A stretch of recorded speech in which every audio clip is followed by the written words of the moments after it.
नमस्कार, घटना चक्र में आपका स्वागत है। मैं हूं विपुल सिंह। रोज बरोज नए मुद्दों के साथ हम आपके सामने आते हैं और उसके क्या कुछ सियासी मायने हैं उसको समझने की कोशिश करते हैं तमाम हमारे पैनलिस्ट के जरिए।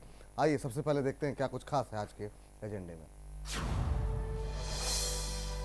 हरियाणा महाराष्ट्र विधानसभा चुनाव के लिए नामांकन प्रक्रिया शुरू, लेकिन क्या होंगे मुद्दे, कौन रहेगा चेहरा, इसकी तस्वीर अब भी नहीं है साफ। और मीडिया की भूमिका पर बड़ा सवाल, कारपोरेट और राजनीति के भंवरजाल में फंसकर क्या जन सरोकार से दूर होती जा रही है पत्रकारिता। चलिए, दो खास मुद्दे हैं। पहले तो ये जानने की कोशिश करेंगे महाराष्ट्र और हरियाणा में जिस तरह की राजनीति देखने को मिल रही है, चुनाव नज़दीक हैं लेकिन मुद्दे इस बार पीछे होते हुए दिखाई दे रहे हैं। चेहरे, गठबंधन और अपने अपने वजूद को बड़ा दिखाने की कोशिश ज़्यादा दिखाई दे रही है। और दूसरा, अपने ही आईने को हम देखने की कोशिश करेंगे। कभी कभी ऐसी कोशिश भी होनी चाहिए। पत्रकारिता किस दिशा में जा रही है, इस पर भी आज हम बातचीत करेंगे।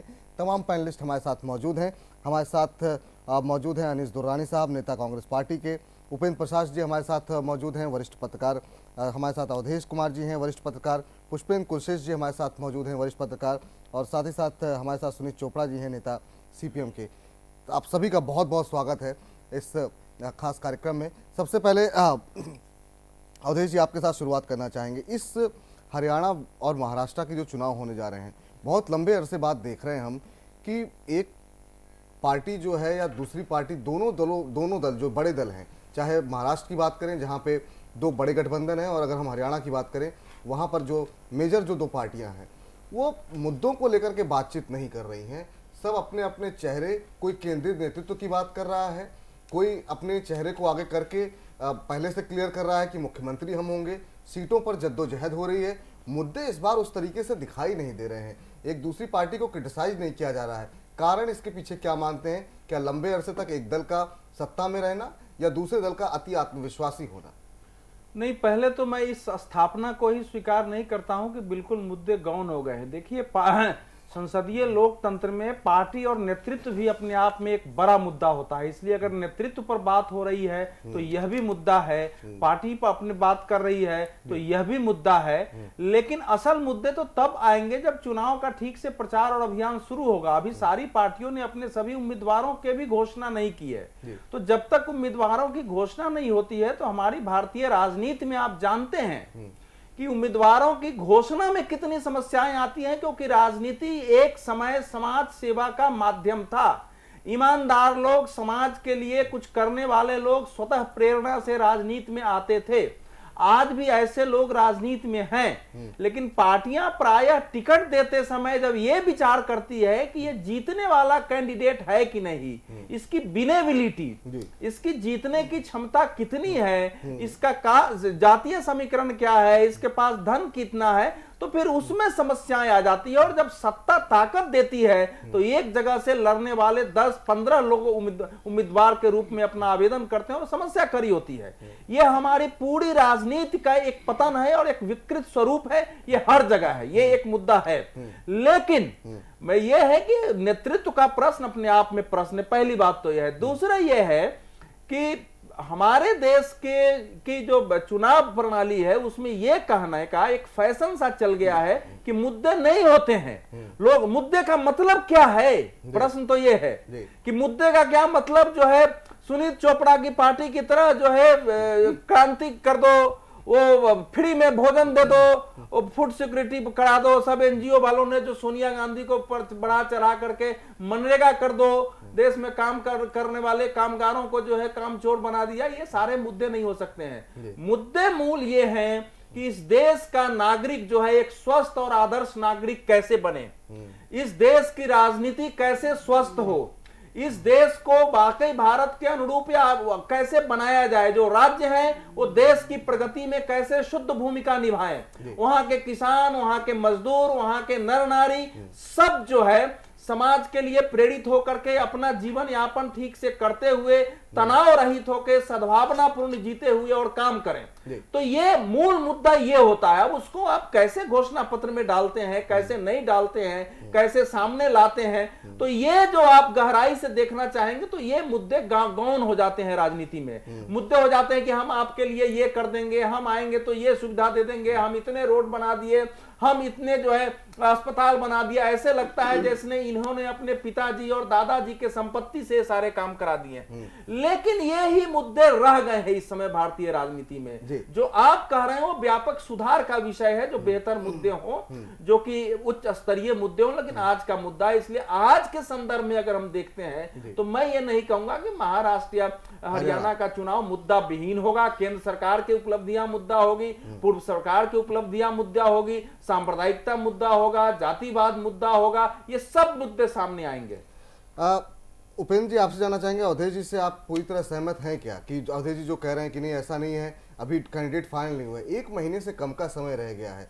हमें याद है लोकसभा चुनाव, हमें उत्तर प्रदेश का चुनाव याद है जहां काफी लंबे समय पहले से ही लोग कैंपेनिंग शुरू कर देते हैं। क्या कुछ वो करने जा रहे हैं इसके बारे में बताना शुरू कर देते हैं। अब महाराष्ट्र के अंदर जो खास मुद्दा है, जो पहले से डिक्लेयर है, एक मराठा हिंदुत्व का मुद्दा, बीजेपी शिवसेना की बात कर रही है और कांग्रेस कह रही है कि हमने लंबे समय से हमने तमाम काम किए हैं। लेकिन अभी भी जो तमाम मुद्दों को लेकर के जो एक पहले सियासत होती थी, क्या हमने किया है, ये कितने कम, बहुत कम समय बचा है। तो आपको लगता है कि अवधेश जी सही बोल रहे हैं या आपके पास कुछ और तर्क हैं इस मामले को लेकर? अब देखिए, वो थोड़ा एक्सट्रीम लाइन ले रहे हैं, लेकिन मामला है बीच का सही है। पूरी तरह से मुद्दे गौण नहीं हुए हैं और मुद्दे हैं जो हाशिए पर भी जा रहे हैं। मतलब पूरी तरह से नहीं है, लेकिन हाशिए पर तो चले ही गए हैं। उसका कारण यह है कि अब राजनीति के केंद्र में सत्ता हो गई है। सत्ता पहले भी थी केंद्र में, लेकिन अब इतना ज्यादा सत्ता की लोलुपता हो गई है कि किसी भी तरह से सत्ता हासिल किया जाए, ये पार्टियों का या राजनेताओं का कहिए, मैं पार्टियां भी नहीं करता हूं, क्योंकि मेरा मानना है कि जो पार्टी व्यवस्था है वो टूट चुकी है। भारत में है जो पार्टीलेसनेस की स्थिति हो गई है। ये कहने को पार्टियां तकनीकी रूप से अस्तित्व में है, चुनाव लड़ने के लिए अस्तित्व में है, लेकिन सही मायने में हम पार्टीलेस डेमोक्रेसी के रूप में तब्दील हो चुके हैं। भारत में पार्टीलेस डेमोक्रेसी है, इसमें पार्टियां सिर्फ चुनाव लड़ने के लिए होती हैं। उसमें देखिए, इस पार्टी में है, उस पार्टी में घुस रहे हैं। अभी एक बीजेपी में कोई कांग्रेस पार्टी का एनसीपी का ज्वाइन किया, इस पर भ्रष्टाचार के बहुत बड़े बड़े आरोप, गंभीर आरोप लगे हुए थे। तो इधर से जाना उधर, उधर से जाना उधर, कोई व्यवस्था नहीं है, कोई सिस्टम नहीं है। आप किस पार्टी में है, चुनाव किस पार्टी से लड़ रहे हैं, मतलब कि पूरा जो एब्सर्डिटी की जो स्थिति है। हम लोग बचपन में कहे जाते, एक बच्चे लोग ऐसे ही थे तो बोलते थे कि बीमार वो पड़े, इलाज उनका हुआ, मर वो गए, दफनाए वो गए। मतलब वही स्थिति आ गई है कि कोई तुक नहीं है, तार्किकता नहीं है। पूरी जो अतार्किकता, या आप कहिए कि विसंगतियों का साम्राज्य हो गया है, और वो हमारी राजनीति में वो सबसे ज्यादा रूप में दिखलाई पड़ता है। तो अभी जो मुद्दे आएंगे, जब चुनाव जब शुरू होगा, तो अभी तो टिकट के लिए हो रहा है, टसल चल रहा है। महाराष्ट्र में एनसीपी और कांग्रेस के बीच टसल चल रहा है, शिवसेना और बीजेपी के बीच टसल चल रहा है। अभी मुख्य मुद्दा वही है। मुद्दा है कि हमें कैसे ज्यादा सीटें मिले, आपको कैसे कम सीटें मिले। ये मुद्दा है कि हम ज्यादा सीटों पर लड़ेंगे, आप कम सीटों पर कैसे लड़ेंगे, हमारा मुख्यमंत्री होगा, हमारा मुख्यमंत्री होगा। मतलब सिर्फ सत्ता ही सत्ता है। सत्ता के पास हम कैसे मजबूती से पहुंचे, सत्ता ज्यादा मेरी ओर कैसे रहे, इसके लिए हो रहा है। तो फिर जब ये सेटल हो जाएगा मामला, फिर आपको मुद्दे भी दिखाई पड़ेंगे। लेकिन हाँ, ये है कि अभी का जो माहौल चल रहा है, उसमें मुद्दों पर बात नहीं हो रही है। ये जो पता नहीं, शायद मुद्दे पहले इन लोगों ने तय कर लिए होंगे। कांग्रेस एनसीपी का जो मुद्दा ही था सत्ता का बंटवारा, उसी के आधार पर 15 साल से इनकी सरकार चल रही थी। अब फिर है कि वो फिर सत्ता का बंटवारा के लिए हमें ज्यादा सीटें दो, एनसीपी कह रही है, बीजेपी कह रही है कि हमको ज्यादा सीटें दो। ये तो महाराष्ट्र का मामला है। हरियाणा में लगभग स्थिति कुछ स्पष्ट हो गई है, क्योंकि कांग्रेस को किसी से समझौता नहीं करना है। बीजेपी ने भी स्पष्ट कर दिया है कि हमको अब समझौता किसी से नहीं करना है। एचजेसी के जो नेता थे, भजन लाल के बेटे उनके साथ था, वो शायद मुख्यमंत्री बनना चाहते थे कि भाई हमें मुख्यमंत्री के रूप में प्रोजेक्ट करो। नहीं प्रोजेक्ट किया बीजेपी ने। सीटों के लिए भी होगा कि लग गया होगा कि उसका तो हार गया, हमारा जीत गया। तो वो हरियाणा में अब वो कम से कम है, सीटों के बंटवारे का मामला नहीं है जी, लेकिन अब है कि लोग कैंडिडेट चुन रहे होंगे, बहुत सारी बातें देखी जा रही हो। लेकिन यह है कि हाँ, मुद्दे अभी फिलहाल अभी शांत दिखाई पड़ रहे हैं, लेकिन मुद्दे फिर उभरेंगे। समय लेकिन काफी कम रह गया, क्योंकि अब तो नॉमिनेशन की प्रक्रिया शुरू होने जा रही है। अब अब जो है कुछ 1 महीने से कम में चुनाव होने वाला है। बाकी राजनीतिक प्रतिक्रिया लेने से पहले जरा एक बार पुष्पेंद्र जी आपसे एक राय जानना चाहेंगे। 2 तरह की प्रतिक्रियाएं हमें मिली हैं कि, और तीसरा सवाल मेरा आपसे ये होगा, क्या इस बार उस तरह की कैंपेनिंग? देखो, एक प्रतिक्रिया एक ही आई है जी। मैंने भी स्पष्ट किया है कि हमारी राजनीति कैसे हो गई है। सत्ता के लिए राजनीति है, विनेबिलिटी देखी जाती है, तो उसमें कैंडिडेट्स में ये आती है। राजनीति आदर्श नहीं है, उस प्रकार से राजनीति ने समाज की सोच को, तो वो कोई अंतर नहीं है उसमें। अंतर से लेकिन मैं ये मानता हूं कि आज की जो वर्तमान राजनीति है उसमें एकदम से मुद्दे गौण हो जाएंगे, ऐसा मैं नहीं मानता हूं। बस इतना ही है। चलिए ठीक है, पुष्पेंद्र जी की राय भी इस पर ले लेते हैं। पुष्पेंद्र जी, क्या आपको लग रहा है कि इस बार जो लेट कैंपेनिंग शुरू हो रही है, जिस तरह की कैंपेनिंग हमने, आपको लगता है इसके पीछे कारण हाल फिलहाल में हुए लोकसभा चुनाव, उसके बाद आए नतीजे हैं? क्योंकि दोनों जगहों पर कोई रीजनल पार्टीज जो हैं वो किसी ना किसी जो केंद्रीय दल हैं उसके साथ जुड़ी हुई हैं, उसकी विचारधारा के साथ जुड़ करके चुनाव में जाने जा रही हैं। इस वजह से पहले से कैंपेनिंग शुरू नहीं हुई है। हाल फिलहाल में नतीजे आए हैं, कहीं ना कहीं बहुत हद तक उससे प्रभावित लोग दिखाई दे रहे हैं। एक पार्टी जो अभी केंद्र में आई है, वो उसका जो गठबंधन है वो मान के चल रहा है कि जीत उसे ही मिलने वाली है, कम से कम महाराष्ट्र की बात करें, क्योंकि मुख्यमंत्री तक को लेकर के जो है ये होड़ हो गई है। शिवसेना ने पहले ही डिक्लेयर कर दिया कि नहीं, मुख्यमंत्री हमारा होगा। उद्धव ठाकरे ने कहा जिम्मेदारी से भागेंगे नहीं। तो लग रहा है कि कैंपेनिंग करने की उतनी आवश्यकता नहीं है। आखिरी के 15-20 दिन जो होंगे वो केंद्र का चेहरा या फिर राज्य में जो मेन चेहरा होगा वो अब चुनाव लड़ने का भी तरीका क्या बदला है, इसकी वजह से उस तरीके से कैंपेनिंग नहीं हो रही है? देखिए, मैं समझता हूँ कि लोकसभा के चुनाव की कैंपेनिंग में और किसी भी सूबे की कैंपेनिंग में ज़रूर फ़र्क होगा। क्योंकि लोकसभा में जब आप चुनाव लड़ने जाते हैं तो ऐसा नहीं करते हैं कि आपका, जैसे अभी इस बार का चुनाव हुआ तो उसमें गुड गवर्नेंस जो है वो एक नया, जिसको कह सकते हैं कि एक नया स्लोगन आया है। वो ठीक है कि पहले गुजरात में था या और जगह हमने कभी नहीं सुना कि साहब गुड गवर्नेंस भी इस देश में कोई स्लोगन बन सकता है, और उस गुड गवर्नेंस का स्लोगन पूरे देश में चला। लेकिन उसके साथ साथ बंगाल के मुद्दों को उठाया गया, राजस्थान के मुद्दों को उठाया गया, गुजरात के मुद्दों को उठाया गया। लेकिन जो बात अवधेश भाई कह रहे हैं, उन्होंने विस्तार में कहा है।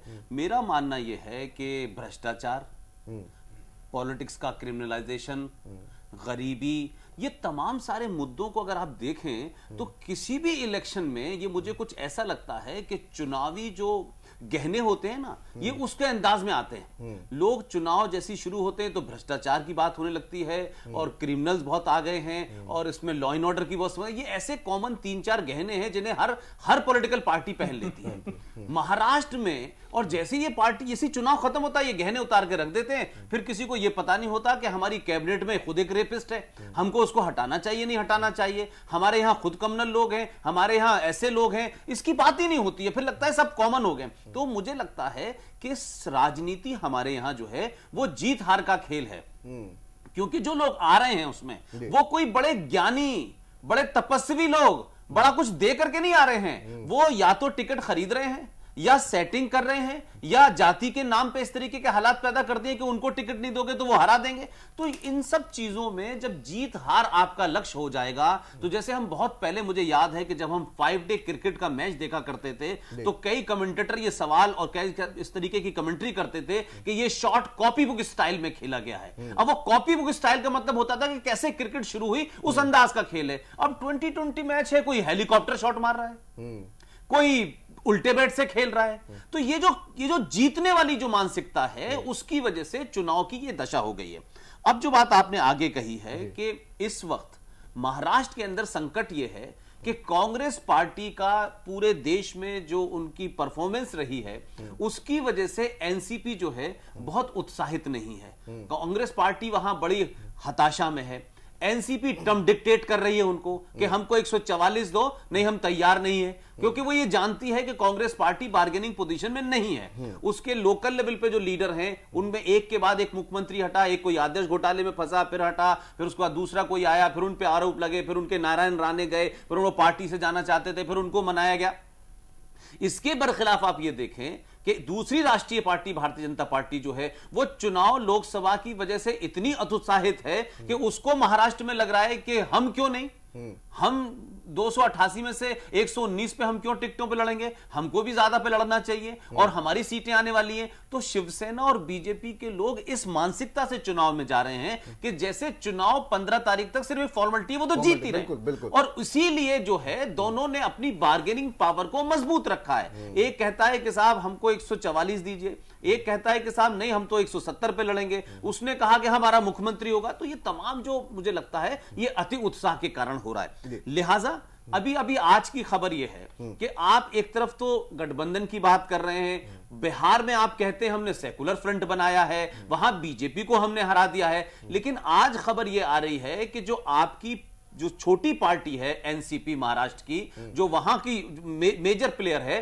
कांग्रेस पार्टी के मुख्यमंत्री ने वहां के डिप्टी मुख्यमंत्री अजीत पवार के खिलाफ एंटी करप्शन ब्यूरो से के खिलाफ उनके इंक्वायरी करने को दे दिया कि सिंचाई के मामले में जो कोई 72,000 करोड़ का घोटाला है। मेरा कहना यह है कि सरकार में बैठे हुए लोग वो भी चीजें इस्तेमाल कर रहे हैं कि कैसे आपको दबाया जाए, किस तरीके से आपकी जो बार्गेनिंग पावर है उसको कम किया जाए। तो कोई हरबा ऐसा नहीं है जो सत्ता पक्ष के लोग उसको दबाने, उसकी पोजीशन को कम करने, उसकी बार्गेनिंग पोजीशन को कम करने में नहीं लगे हुए हैं। लेकिन यह जरूर बात सही है कि शिवसेना और बीजेपी का 25 साल पुराना गठबंधन है। यह बात मुझे बार बार समझ में नहीं आती। भाई 16 साल पुराना गठबंधन तो आपका बिहार में भी था, तो इसी जीत के चलते तो आपने तोड़ा।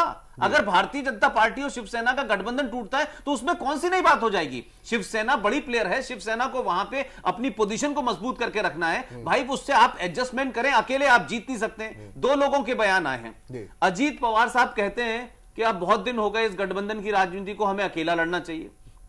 शिवसेना के चीफ कहते हैं कि अगर भारतीय जनता पार्टी अकेले लड़ेगी तो 50 से ज्यादा नहीं जीतेगी। तो ये जो बयान आ रहे हैं ये मुझे लगता है कि आखिरी वर्ड के टसल है, जिसमें कहते हैं लास्ट मैंडेटरी ओवर फेंक रहे हैं कि कौन कितना इस बार्गेनिंग से निकाल ले। ये सिर्फ राजनीति रह गई है। जब ये राजनीति होगी तो जो अवधेश भाई कह रहे हैं उसमें ना कोई मूल्य होगा, ना उसमें कोई ऐसा बड़ा मुद्दा होगा। सिर्फ यही होगा कि अजीत पवार करप्ट है, इनको हटाइए, शिवसेना कम्युनल है, ये सेकुलर है, ये भ्रष्टाचारी है। इसके अलावा कोई नए मुद्दे नहीं होने वाले।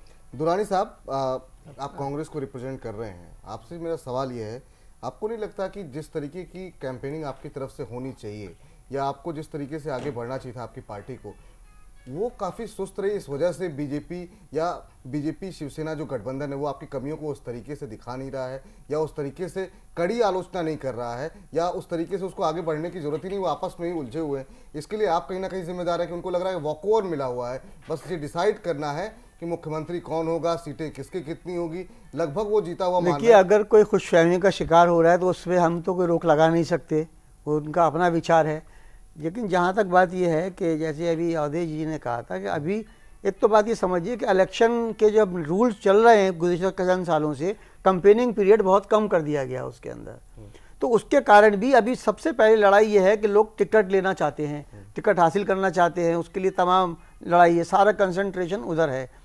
बाकी मैं समझता हूँ सभी हमारी पॉलिटिकल पार्टी हो या कोई दूसरी बड़ी पॉलिटिकल पार्टी, वो सब अपने अपने, ऐसा नहीं है कि वो मुद्दों के लिए अपना मैनिफेस्टो नहीं बना रहे हैं, मैनिफेस्टो भी बनाए जा रहे हैं, वो काम दूसरे लोग कर रहे हैं। लेकिन असल लड़ाई जो है जब ये नॉमिनेशन फाइनल हो जाएंगे उसके बाद फिर ये सब चीज़ें, मुद्दे, इशूज़ और ये तमाम चीज़ें फ्रंट पर आ जाएंगी। सबसे बड़ी बात ये मैं समझता हूँ कि इसमें जनता ही बहुत जिम्मेदार है मुद्दों के पीछे जाने के अंदर, क्योंकि अब देखा ये जा रहा है पिछले चंद सालों से कि मुद्दों को कोई आवाम अहमियत देता ही नहीं है ना। और बदकिस्मती यह है इस देश की कि अब आवाम इस बात पर भी जोर नहीं देता कि किसने क्या किया। वो वक्ती तौर पर किसी कितना ही काम करने वाला एमपी एमएलए हो वो हार जाता है, और ऐसे लोग जिनका रिकॉर्ड खराब है वो इलेक्शन जीत जाते हैं।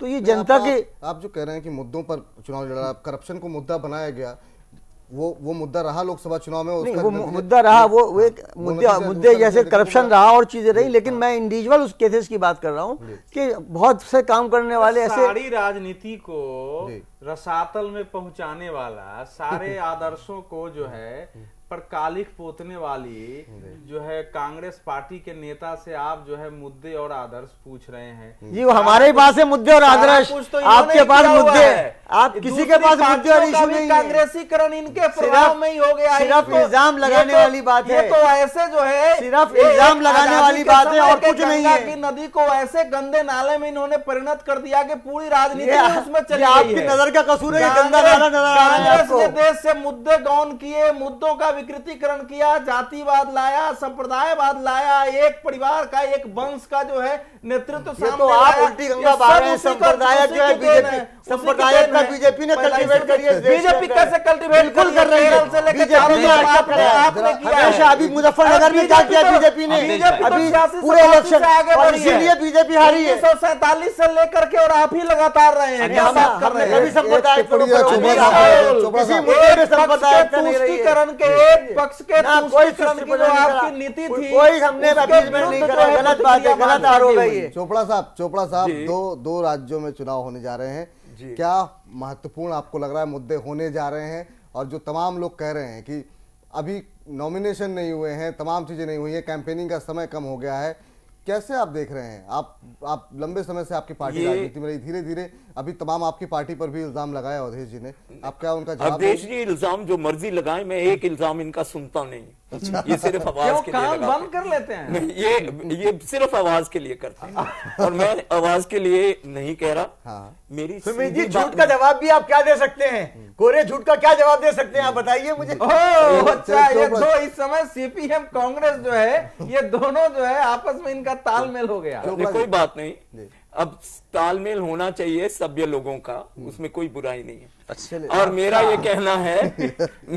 कहना है साधारण तरीके से कि ये हमारी सत्ता जिसका विकास हुआ है 1980 और 90 के बाद, जब ये पैसे का खेल शुरू हो गया है बहुत बड़े पैमाने पे, तो आज हमारे जो चुनाव हैं उनमें कई दल ऐसे हैं जो कि नई आर्थिक नीतियां जिन्हें कहते हैं उनका खास समर्थन करते हैं।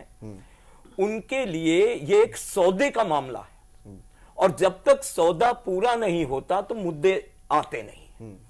तो मेरा ये कहना है अभी सौदा हो रहा है और ये सौदा हमने देखा है पिछले जो उत्तर प्रदेश वगैरह के चुनाव हुए हैं, ये सौदा बहुत अच्छा चलता भी नहीं है। और अगर इनको अकल है, जो मुझे पक्का नहीं है कि है, अगर इनको ये अकल है तो ये जल्दी जल्दी मुद्दों पे आएंगे, क्योंकि लोग महंगाई से त्रात्रा कर रहे हैं, बेरोजगारी से त्रात्रा कर रहे हैं, जो आज असुरक्षा है जनता की उससे त्रात्रा कर रहे हैं। ये मुद्दे जो करप्शन है, जो अवधेश जी ने कहा, और मैं मानता हूं कि करप्शन एक बड़ा मुद्दा आएगा।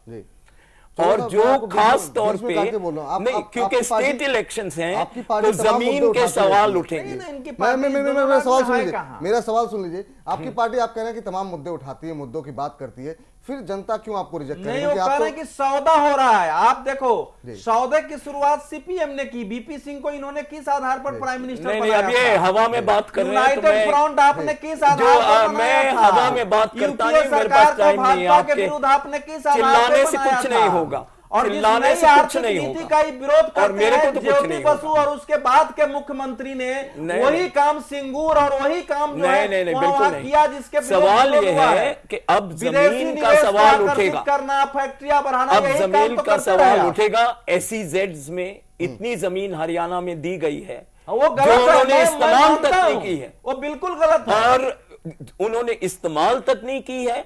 और इसके साथ साथ एक और इश्यू है, जो किस तरह से आज लोग इतने असुरक्षित हो गए हैं कि गैर कानूनी चीजों को अपनी सुरक्षा के लिए, जैसे खापे हैं, गैर कानूनी चीजों को इस्तेमाल कर रहे हैं, क्योंकि दोनों जो पार्टियां देश की हैं वो किसी भी तरह एक कानूनन व्यवस्था चलाने को तैयार नहीं।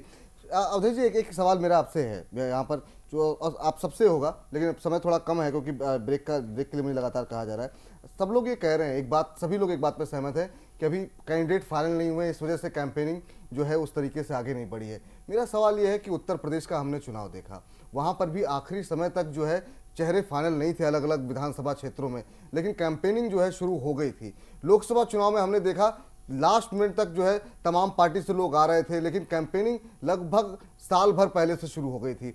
विधानसभा चुनाव में महाराष्ट्र और बाकी हरियाणा के अंदर कैंपेनिंग हो तो रही है, लेकिन दूसरे तरह की कैंपेनिंग देखने को मिल रही है। अपना अपना चेहरा बनाने को की कैंपेनिंग देखने को मिल रही है, क्रिटिसाइज करने की कैंपेनिंग देखने को नहीं मिल रही है। इसके पीछे क्या कारण मान रहे हैं? नहीं, ऐसा है कि लोकसभा चुनाव तो एक साल आपको इसलिए लगा कि उस समय नरेंद्र मोदी को देश, चूंकि वो क्षेत्रीय नेता थे, देशव्यापी भाषण देकर के एक माहौल बना था, उसकी प्रतिक्रिया में बाकी पार्टियों ने भी सभाएं की, लेकिन शुरुआत वहां इसलिए हुई थी। तो वो लोकसभा चुनाव का अलग था, लेकिन इस समय कैंपेनिंग हो रही है। देखो, INLD ने अपने 70-73 तो उम्मीदवार 1 महीना पहले घोषित कर दिए, उनके लोग घूम रहे हैं, चुनाव प्रचार कर रहे हैं। वो खबर हमारे पास नहीं पहुंचती है। स्थानीय स्तर पर महाराष्ट्र में भी हो रहा है, लेकिन हाँ, राज्य स्तर पर जो आप ढूंढना चाहेंगे कि बड़े नेता का जाना, वहां बोलना, वहां जनता के बीच जाना, अब वो स्थिति भी नहीं है कि पार्टी के कार्यकर्ता घर घर जाएं, अपने मुद्दे रखें, सामने रखें। वो सब राजनीति से खत्म हो गई है। तो इसका जो आप कारण देख रहे हैं कि जब कैंडिडेट खड़ा होगा, जब वो पैसे खर्चा करेगा, जब वो गाड़ी निकालेगा, जब वो जाने के लिए खर्च देगा, तभी कार्यकर्ता घर से बाहर जाके प्रचार करते हैं। तो जो कुछ बातें चोपड़ा साहब जो कह रहे थे वो सही बात है कि राजनीति एक सौदे की राजनीति हो गई। आज कार्यकर्ता भी सौदा करके सामने चलता है, ये एक फैक्ट है। लेकिन ये मैं बिल्कुल नहीं मानूंगा कि एकदम से कैंपेन नहीं हो रहा है। हमारे मीडिया जो है वो उसकी समस्या है कि क्षेत्रीय चीजों को उतना हम तवज्जो नहीं देते हैं। धरातल पर कुछ न कुछ हो रहा है, जैसा होना चाहिए, जो कल्पना है आपकी, केवल वो नहीं हो रहा है। क्षेत्रीय स्थानों के लिए भी अलग अलग चैनल्स हैं, वहां पर भी इस तरह से चीजें सामने नहीं आ रही हैं। उपेंद्र जी, आपकी प्रतिक्रिया जानना चाहेंगे। क्या कमर्शलाइज जिस तरीके से राजनीति हो गई है, उसकी वजह से असली मुद्दों पर बातचीत नहीं हो पा रही है? उपेंद्र जी, असली मुद्दे पर बातचीत तो होगी। असल बात है कि मुद्दा स्पष्ट है, उस पर इतनी ज्यादा बातचीत हो चुकी है कि उसी बात को लोग रिपीट क्या करेगा। भ्रष्टाचार मुद्दा है, महंगाई मुद्दा है, ये मुद्दा बहुत दिनों से बना हुआ है। ये किसी पॉलिटिकल पार्टी ने नहीं बनाई है, मुद्दा नीचे से उभरा है, जनता के बीच से उभरा है। अब पार्टियों को उसी पर रिस्पॉन्ड करना है। अपने हिसाब से पार्टियां रिस्पॉन्ड भी करते रहती है, रिस्पॉन्ड करने के बाद फिर दाएं बाएं भी होने लगती हैं। तो ये नहीं कहे कि मुद्दा नहीं, मुद्दा ऑलरेडी है, लेकिन उस पर चर्चा नहीं हो रही है। और हमें नहीं लगता है कि इसके अलावा और कोई दूसरा मुद्दा हो भी सकता है। भ्रष्टाचार और महंगाई, उसमें भी भ्रष्टाचार एक बहुत बड़ा मुद्दा उभरा है। अन्ना हजारे का आंदोलन चला, रामदेव ने भी काला धन का चलाया, उसी मुद्दे पर केजरीवाल की सरकार बन गई। हालांकि ये दूसरी बात है कि फिर वो उसको संभाल नहीं पाए, उस मुद्दे को संभाल कर रख नहीं पाए, अपनी पार्टी को संभाल कर नहीं रख पाए। उसी मुद्दे से उभर करके नरेंद्र मोदी भी निकले, और जो भारतीय जनता पार्टी को स्पष्ट बहुमत मिला है, उसमें एक बहुत बड़ा कारण है ये मुद्दा, भ्रष्टाचार का मुद्दा। और अगर भ्रष्टाचार के मुद्दे पर केंद्र सरकार ने जनता को संतुष्ट नहीं किया, तो फिर हमें नहीं लगता कि भारतीय जनता पार्टी की जो स्थिति अभी जो बनी है वो बनी रहेगी, या नरेंद्र मोदी की जो लोकप्रियता बनी हुई है वो बनी रहेगी। वो दिखलाना पड़ेगा उनको, ये कहने से नहीं होगा कि हम तो विकास करेंगे। लेकिन जो भ्रष्ट लोग हैं खास करके, उसको लोग दंडित होना भी देखना चाहेंगे। ये नहीं है कि हम अब भ्रष्टाचार आगे नहीं होने देंगे, जो हो गया सो हो गया, वो नहीं चलेगा। इसी तरह जो मुद्दे तो हैं, अब वो मुद्दों को हवा नहीं दिया जा रहा, और हवा देंगे लोग जब चुनाव होगा तो देंगे, जब गाड़ियां दौड़ेगी। असल बात है कि हम लोग सोचते हैं मीडिया वाले कि हम लोग माहौल खड़ा करते हैं, माहौल हम लोग खड़ा नहीं करते हैं। माहौल तो जब प्रचार की गाड़ियां जब दौड़ेगी, उससे धुएं निकलेंगे और धूल उड़ेगी, उसके बाद आपको दिखाई पड़ेगा कि क्या मुद्दा है, लोग क्या बोल रहे हैं, लोग क्या कह रहे हैं, क्या इस तरह से एक आरोप लगा रहे हैं, उस आरोप का जवाब दे रहे हैं। तो और खास करके जो हरियाणा और महाराष्ट्र स्टेट लेवल पर तो और लग रहा है, पूरा जो एनसीपी है और कांग्रेस है, उसमें भ्रष्टाचार के इतने बड़े बड़े मामले आए हैं। महाराष्ट्र में, हरियाणा में भ्रष्टाचार के इतने बड़े बड़े मामले आए हैं कि लोगों के दिमाग में है। और जब चुनाव होगा तो आप देखिएगा उसको फिर उभारा जाएगा, लोग उभारेंगे ही, इसमें कोई दो मत नहीं है। लेकिन अभी चूंकि लोगों ने दौड़ना शुरू नहीं किया है, जैसे अवधेश जी ने भी कहा या इन्होंने भी कहा कि अभी जब दौड़ेंगे तो फिर आप मुद्दे भी सुनेंगे। पुष्पेंद्र जी, इस मुद्दे पर क्लोजिंग रिमार्क 10 सेकंड में आपसे जानना चाहेंगे, समय बहुत कम है। देखिए, मैंने कहा कि ये जितने मुद्दे, चाहे अवधेश जी ने कहा या जो अनीस भाई कह रहे हैं, कि कुछ मुद्दे कॉमन हैं। अब अगर आप हरियाणा के इलेक्शन को फौरी तौर पे ले लें, तो क्या कांग्रेस पार्टी वहां लैंड बिल की बात करेगी? क्योंकि जैसी लैंड बिल की बात करेगी रॉबर्ट वाड्रा सबसे सामने आके खड़े हो जाएंगे, डीएलएफ खड़ी हो जाएगी। तो सवाल यह है कि हरियाणा के अंदर रॉबर्ट वाड्रा जो है वह डीएलएफ की शक्ल में नजर आएगा, तो वहां लैंड बिल की बात नहीं होगी। और भारतीय जनता पार्टी को पता है कि वहां लव जिहाद नहीं होगा, क्योंकि वहां लव जिहाद का कोई इशू नहीं है, वहां मदरसों का कोई इशू नहीं है, वहां पूरे तौर से राजनीति जाट, नॉन जाट, बनिया, इन तमाम सारी चीजों में है। और जो 10 साल से हुड्डा साहब ने किया है उस पे कृपा है 10 जनपद की, वो तमाम सारी चीजें होंगी। लेकिन मेरा सवाल दूसरा यह है मेरे सीपीएम के भाइयों से कि हरियाणा के चुनाव में इनके पास क्या मुद्दा है? चले चले एक मिनट। हाँ नहीं, मेरे को कहना है जहां पर एक तरफ भ्रष्टाचार है, दूसरी तरफ भाजपा की मुर्गी के पेट में कांग्रेस का अंडा है। ब्रेक के बाद कुछ अपने आप को भी तलाशेंगे। जी हाँ, मीडिया में तमाम चीजें हो रही हैं, उस पर बातचीत करेंगे एक छोटे से ब्रेक के बाद।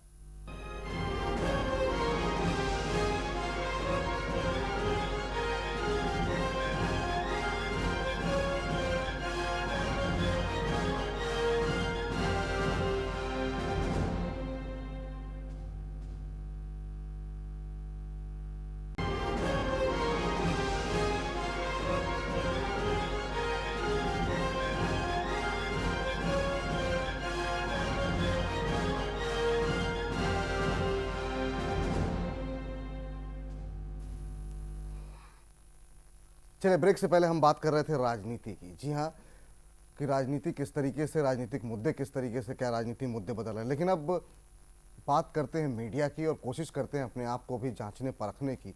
तमाम तरीके के आरोप में फंसती जा रही है मीडिया।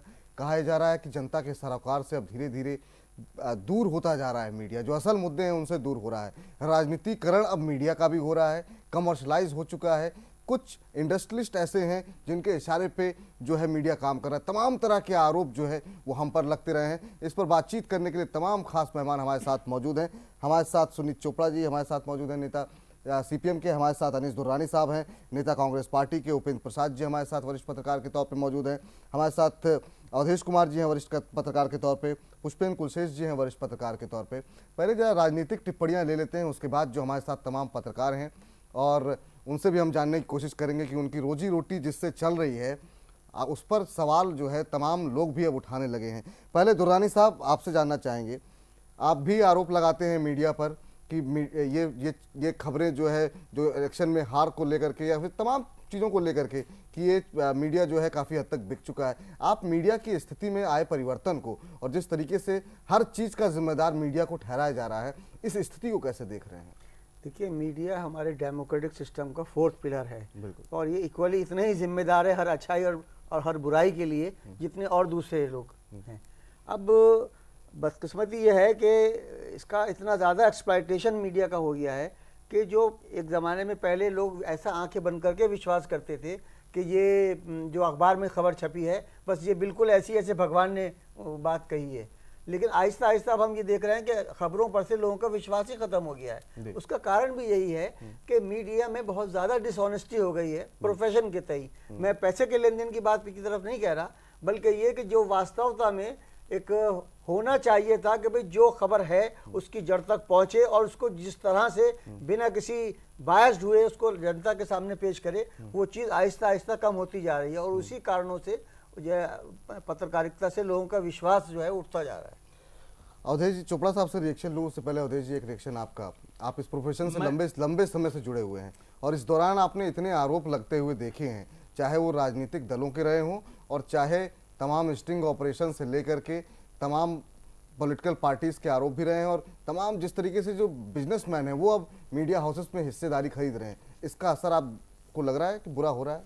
देखिए अनीस भाई जो कह रहे हैं, मैं शुरुआत यहाँ से करूंगा कि मीडिया और पत्रकारिता की दिन रात आलोचना करने वालों को कम से कम ये जरूर सोचना चाहिए कि हम लोग अपनी आलोचना भी स्वयं बैठकर टेलीविजन चैनल पर कर रहे हैं। बिल्कुल, ये हमारा यही इस बात को दर्शाता है कि हम अगर चिंतित हैं, उसमें सुधार करना चाहते हैं, बेहतर तरीके से काम करना चाहते हैं। जो मुख्य मीडिया की भूमिका होनी चाहिए कि जनहित को केंद्र में रखते हुए और उसी के अनुसार सूचना, उसी के अनुरूप विचार और उसी के अनुरूप मनोरंजन, इन तीनों को हम सामने परोसें। ये बात सच है कि इस समय की जो मीडिया है उसमें थोड़ी इसकी कमी आ रही, बल्कि मैं ये कहूंगा कि हम, जैसे मैंने अभी एक लेख लिखा है कि हम वास्तविक मुद्दों को हाशिए पर धकेलने के अपराधी हैं। तो मैं एक पत्रकार के रूप में इस लेख को लिखा क्योंकि मैं स्वीकारने के लिए तैयार हूं इसको कि आज का सच यही है कि मीडिया से लेकर, लेकिन केवल मीडिया नहीं है, मीडिया से लेकर एनजीओवादी है, सक्रियतावादी है, वो सब ऐसे स्थिति देश में पैदा कर रहे हैं कि जो वास्तविक मुद्दे हैं वो विमर्श और चिंतन से लगभग गायब हैं और उन पर ऐसे मुद्दे तथा विषय लाद दिए गए हैं जिनका आम जन या धरातल से बहुत ज्यादा सरोकार है ही नहीं। इस कारण इस समय स्थिति यह हो गई है कि आम जन के अंदर मीडिया तथा कथित बुद्धिजीवियों, एक्टिविस्टों के प्रति खींच व असम्मान का भाव पैदा हो रहा है। आज अगर आप समाज में जाएंगे तो राजनेताओं के प्रति जो लगभग अश्रद्धा है, ठीक उसी प्रकार के शब्द आम जनता जो कम से कम थोड़ी पढ़ी लिखी है वो मीडिया और पत्रकारों के संदर्भ में भी व्यक्त करती है। पत्रकारों का साख और सम्मान जो गिरी है वह है। अब जैसे उदाहरण मैं एक दूंगा, उसके बाद आप दूसरी जगह जाएंगे जी। पहला उदाहरण यह है कि जम्मू कश्मीर में अभी बाढ़ है तो वहां के पहाड़ों पर हम चर्चा कर रहे हैं, वहां के पर्यावरण पर चर्चा कर रहे हैं, वनों की कटाई पर कर रहे हैं, उत्तराखंड भी आ गई तो वही होता है। लेकिन इसके पहले हम लोगों ने क्या इन मुद्दों को उतनी ही गंभीरता से उठाया?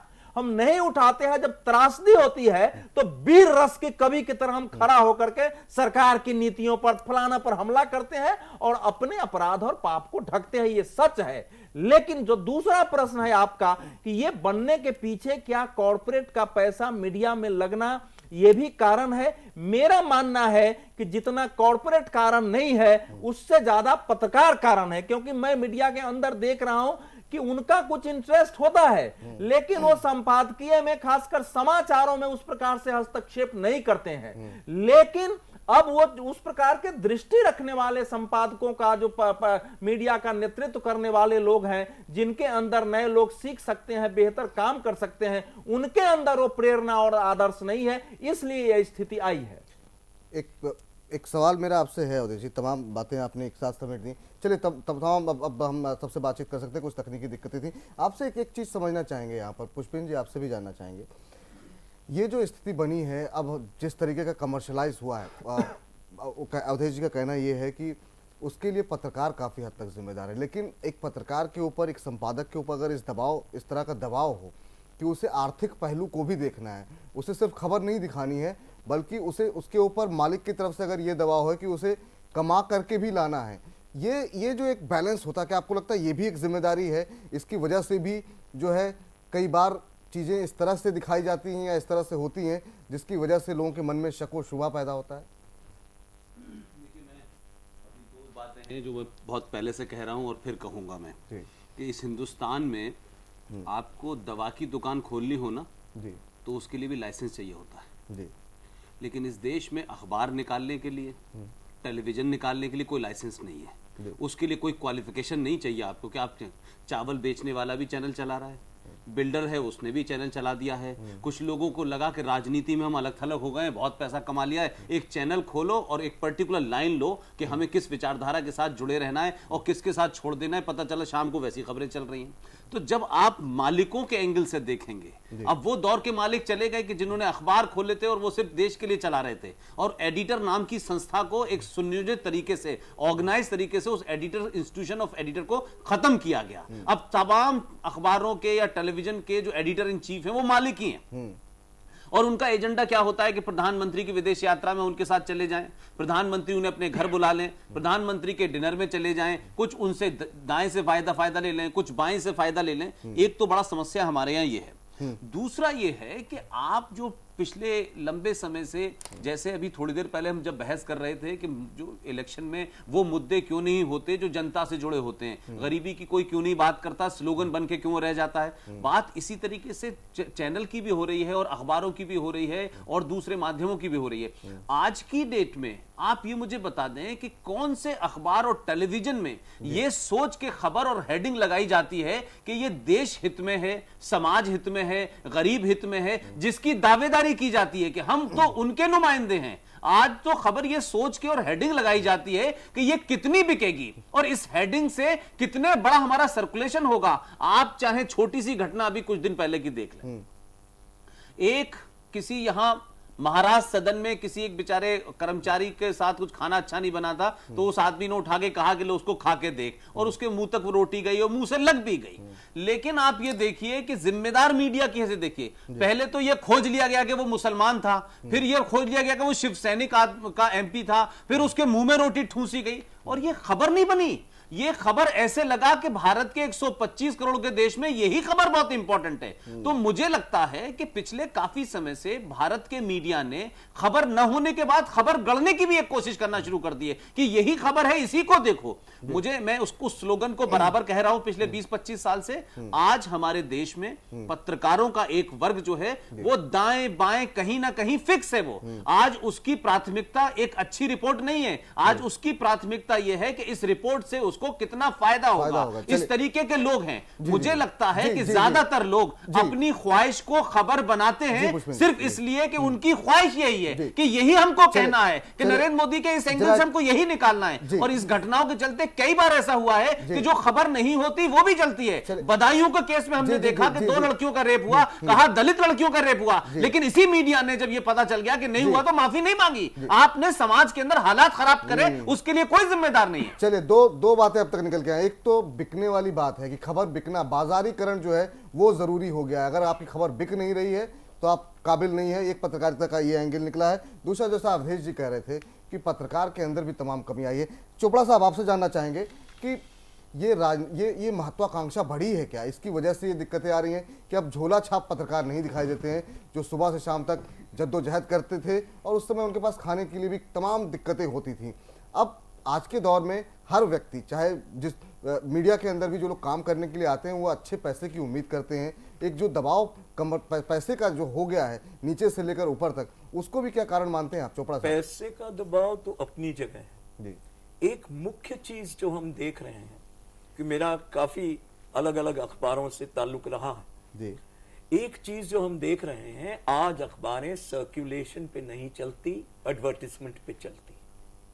और मुझे याद है एक बहुत बड़ा पेपर है दिल्ली के 2 बड़े पेपर में से, उसके मालिक ने साफ कहा कि जो हमारा एडवर्टाइजिंग मैनेजर है वही एडिटर का काम कर लेगा और वो बेहतर करेगा। तो जब आपके मीडिया का कोई भी इंटरेस्ट नहीं है खबर में तो खबर उल जलूल होगी। और असली इंटरेस्ट जो आपका है कि कौन से बड़े बड़े कॉर्पोरेट्स कितना पैसा मेरी अखबार को चलाने के लिए देंगे, तो इसी का कारण है कि हमारा मीडिया बिक गया। अब मैं चुनाव पे आता हूं। मैंने कई चुनाव देखे, खास तौर पे हमारे उत्तरी भारत में। आपको मालूम है क्या होता है? जब चुनाव होता है तो अखबार वाले सीधे आते हैं और कहते हैं आप इतने का एडवर्टाइजमेंट दीजिए हमें तो फिर आपकी खबर छपेगी, नहीं तो नहीं छपेगी। पेड न्यूज का कॉन्सेप्ट। और हमारा ये कहना है कि जहां पर एक तरफ एडवर्टाइजमेंट होगा, दूसरी तरफ पेड न्यूज होगी। अवधेश जी ने बिल्कुल सही कहा कि अपनी आत्मालोचना करनी चाहिए, लेकिन जोसेफ स्टालिन ने एक चीज कही थी, आत्मालोचना करने से कुछ नहीं होता, परिवर्तन करना है तो जो आपके ऊपर स्क्रू चला रहा है उसका मुकाबला करो। और वो जो एडिटर्स और यूनियंस थे जर्नलिस्ट के, वो नष्ट हो चुके। और उस परिस्थिति में आप मजबूर हो गए हैं इस भ्रष्टाचार का हिस्सा बनने के लिए, लेकिन लोग लड़ सकते हैं इसके भी खिलाफ और लड़ना चाहिए। और हम भी इसलिए आत्ममंथन कर रहे हैं कि जो स्थिति बनी हुई है, कम से कम एक जो चौथा स्तंभ है उसको अगर शक की निगाह से देखा जा रहा है तो वो तमाम जो शक हैं, वो तमाम जो मुद्दे उनको हम लोगों के सामने रख रहे हैं। और खुद जो तमाम पत्रकार यहाँ मौजूद हैं, कौन शक से देख रहा है? नेता लोगों के शक से देखने से हम अपनी आलोचना कर रहे हैं, लेकिन मैं ये मानता हूं कि अभी भी 100 में 99 पत्रकार इस देश में ईमानदारी से काम कर रहे हैं। हम 3 पत्रकार यहाँ बैठे, हम तीनों पर तो जिंदगी में कभी कोई आरोप नहीं लगा है और हम आज भी अपने सरकार से हम काम कर रहे हैं। इसलिए जो हम कह रहे हैं वो एक व्यापक विषय के संदर्भ में कर रहे हैं कि देश में हमारी जो भूमिका होनी चाहिए उससे हम कई कारणों से जो है उससे हम विफल, उसमें उसको निभाने में विफल रहे ये बात। लेकिन मैं चोपड़ा जी और इनकी इस बात से नहीं सहमत हूं कि बिल्कुल जो है कि एकदम से मीडिया मुद्दों के उठाता ही नहीं है, बिल्कुल एकदम बेईमानी हो गई है, कॉर्पोरेट के पैसे के दबाव में ही हम काम कर रहे हैं। ये बिल्कुल ये 100% सच नहीं है।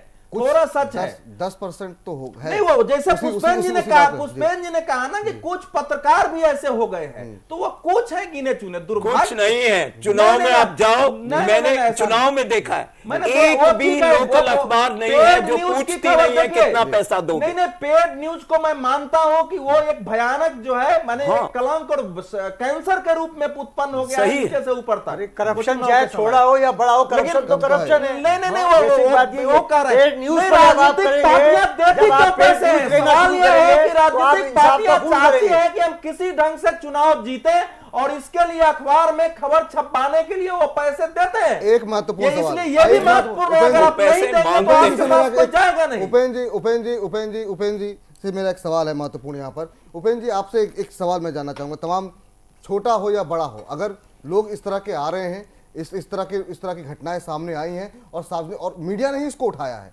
मीडिया ने ही तमाम जो मुद्दे हैं उसको उठाया है, जिस तरह के तमाम पत्रकार भी पकड़े गए, उनको कुछ के ऊपर आरोप भी लगा, उसको भी मीडिया नहीं उठाया था, कहीं बाहर से कोई चीज़ नहीं आई थी। लेकिन उपेंद्र जी, आपसे जानना चाहते हैं, ये जो एक प्रश्न चला है कि ज़्यादा अगर आपके पास पैसे जैसे ज़्यादा हो गए तो आप सोचते हैं एक मीडिया हाउस खोल लिया जाए, उसका अपने धंधे को बढ़ाने में उसका योगदान रहेगा। उसका योगदान इसलिए नहीं कि वो समाज में या लोगों की समस्याएं उठाने में होगा, जैसा कि एक महत्वपूर्ण बात अभी कही थी पुष्पेन जी ने कि चाहे वो बिल्डर हो, चाहे वो कोई भी हो, तमाम लोग अपना पॉलिटिकल मोटिव या अपने बिजनेस को चलाने के लिए अब न्यूज़ चैनल का इस्तेमाल कर रहे हैं। क्या आपको लगता है इस पर रोक लगनी चाहिए? निश्चित तय होना चाहिए कि अगर आप इस सेक्टर में पैसे लगा रहे हैं तो किन किन सेक्टर्स में आप जा सकते हैं, किन में नहीं जा सकते हैं, इसके लिए भी कोई गाइडलाइन होनी चाहिए?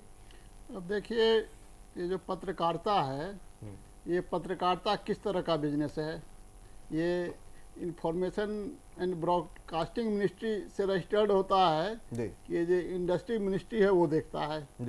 तो आप देखेंगे कि ये इंफॉर्मेशन एंड ब्रॉडकास्टिंग मिनिस्ट्री है, उसके द्वारा संचालित होता है। बिल्कुल। तो उस हिसाब से है कि ये एक उस तरह का उद्योग नहीं है जो इंडस्ट्री मिनिस्ट्री है या उससे रिलेटेड जो उसका जो गाइडलाइंस होता है और दूसरे इंडस्ट्री पर वो उससे अलग होता है।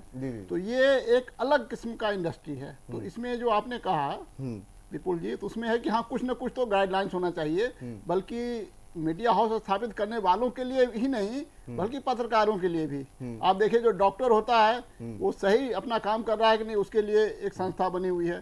चार्टर्ड अकाउंटेंट्स हैं, उसके लिए भी एक संस्था बनी हुई है, जो कि बनी हुई है। लेकिन सरकारी नियंत्रण क्या है? एडिटरों का एक संगठन है, सरकारी पत्रकारों में सरकारी नियंत्रण नहीं चाहिए। नहीं, सरकारी नियंत्रण चाहिए, उसका अपना है। इसे वकीलों का जो बार है वो अपना है, सरकारी नियंत्रण में नहीं है। तो सरकारी नियंत्रण नहीं होगा। अगर कोई मेरी सहमति है, उसी तरह से पत्रकारिता के लिए जनता अगर उठ के खड़ी होगी, एक विवेकशील जनता दबाव बढ़ाएगी कि जो ऐसे लोग जो कि इस देश में पाखंडी हैं या जिनको ज्ञान नहीं है, वो टेलीविजन चैनलों पर आ करके बिल्कुल खबरों के या उस मुद्दों की विकृत व्याख्या करते हैं, उनको आने नहीं दे। वो जनता जब एक उदाहरण मैं दे रहा हूं, मायावती जी के बारे में दैनिक जागरण ने एक खबर छाप दिया कि इनकी 2 बेटियां हैं।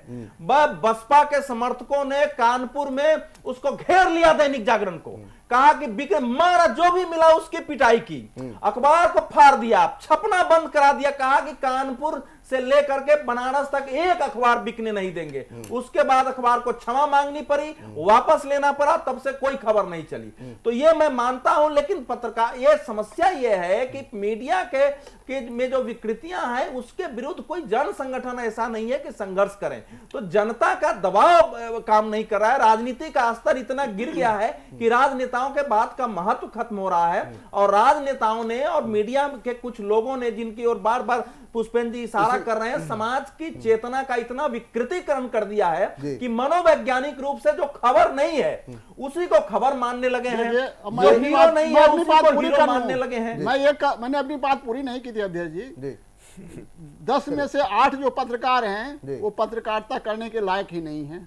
ये जो इनकम्पिटेंट लोग हैं, जो उस पेशे के लिए, आप मिशन और पेशा की बात बोल रहे हैं, वो एक पत्रकार के प्रोफेशनल होने के लायक नहीं है। मिशन ही तो बहुत दूर की बात है। और तो उसके लिए कौन जिम्मेदार है? ये इसे अभी आपने देखा, दूरदर्शन की एक एंकर है, वो आई लिखा हुआ था, उसको सी पढ़ना चाहिए था या जी पढ़ना चाहिए था, 11 नंबर उसने उसे 11 पढ़ लिया। नहीं, वो एक एक्सेप्शन नहीं है, वो रूल है। इसमें एक लाइन इस तरह के लोग भरे पड़े हैं। तो जब तक आप ऐसे तत्वों से सफाई नहीं करेंगे, और चार्टर्ड अकाउंटेंट्स या वकील या डॉक्टर, ये लोग का जैसे एक नियामक बॉडी है कि अगर कोई वकील के जो पेशे के साथ जो गड़बड़ी करता है उसको वकालत करने से रोक दिया जाता है। चार्टर्ड अकाउंटेंट्स का जो नियामक बॉडी है वो भी उसको हटा सकता है। मेडिकल का जो बॉडी है वो भी अगर मेडिकल प्रोफेशन का जो कमिटमेंट है उससे कोई दिखता है तो उसको हटा सकता है। लेकिन पत्रकारों के लिए कुछ नहीं, पत्रकारों के लिए एक होना चाहिए सरकारी नहीं हो, पत्रकारों का अपना हो। और वो पत्रकारिता में माफिया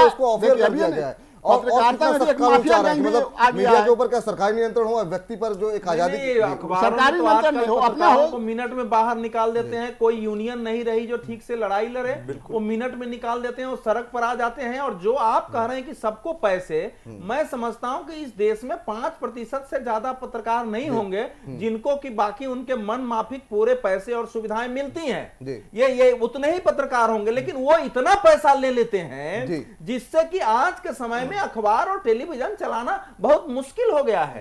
लेकिन मीडिया केवल यही नहीं है। देखो अभी भी मोहल्ले मोहल्ले में सुनो छोटे छोटे अखबार हैं, आंदोलनों के अखबार हैं, धार्मिक संस्थाओं के अखबार हैं, ट्रेड यूनियंस के अपने अखबार और पत्रिकाएं हैं, वो सब बेहतर काम कर रही हैं आज भी। चलिए इस कार्यक्रम मीडिया पर जो गैर मीडिया लोगों का दबाव पड़ गया है, जैसे एक चुनाव शास्त्री आजकल कुछ खड़े हो गए हैं। समय समाप्त हो गया, समय समाप्त हो गया। का जो ओरिएंटेशन है उसको बदल रहा है। नियम जरूरी है या नैतिकता? नियम जरूरी है या नैतिकता? नहीं, नियम नहीं जरूरी है। हमारी अपनी नैतिकता उससे ज्यादा आदर्श है, और नैतिकता भी तब हो जब समझदारी के साथ नैतिकता हो। अगर आप में क्षमता ही नहीं है तो नैतिकता वहां क्या करेगी? आपको याद नहीं, बहुत शॉर्ट में आपको याद होगा कि हमारे देश में डॉक्टर के पेशे को नोबेल प्रोफेशन कहा जाता था। आज डॉक्टर का प्रोफेशन जो है वो 5 स्टार हो गया है। आज पत्रकारिता के प्रोफेशन को भी नोबेल प्रोफेशन कहा जाता था, जिसके अंदर एक समाज सेवा हुआ करती थी, सर्व करने की। अब वो पैसे कनेक्टेड हो गया है। लेकिन उपेंद्र भाई कार्यक्रम को समेटने का वक्त आ गया है। बात को इसलिए क्लियर कर रहा हूं। शुक्रिया आपका, दुरानी साहब आपका भी शुक्रिया, उपेंद्र जी आपका भी शुक्रिया, अवधेश जी आपका भी शुक्रिया, पुष्पेंद्र जी बहुत बहुत शुक्रिया आपका भी, तमाम लोगों का शुक्रिया। लेकिन सवाल कई हैं, लेकिन अच्छी बात यह है समय समय पर हमें अपने आप को खंगालना होगा, देखना होगा कि जो विश्वास, जो उम्मीदें मीडिया लोगों की हमारे साथ जुड़ी हुई हैं वो कहीं बिल्कुल वो हो रहा है जिस तरीके से सोशल, अगर ये मीडिया समय समय पर अपने आप को नहीं संभालेगा तो जिस तरीके से सोशल मीडिया और तमाम दूसरे माध्यम हैं, लोग अपने आप दूसरे माध्यमों की तरफ रुख करने लगेंगे। फिलहाल इस खास पेशकश में इतना ही। तमाम बड़ी खबरों के लिए आप देखते रहिए जैन टीवी। नमस्कार।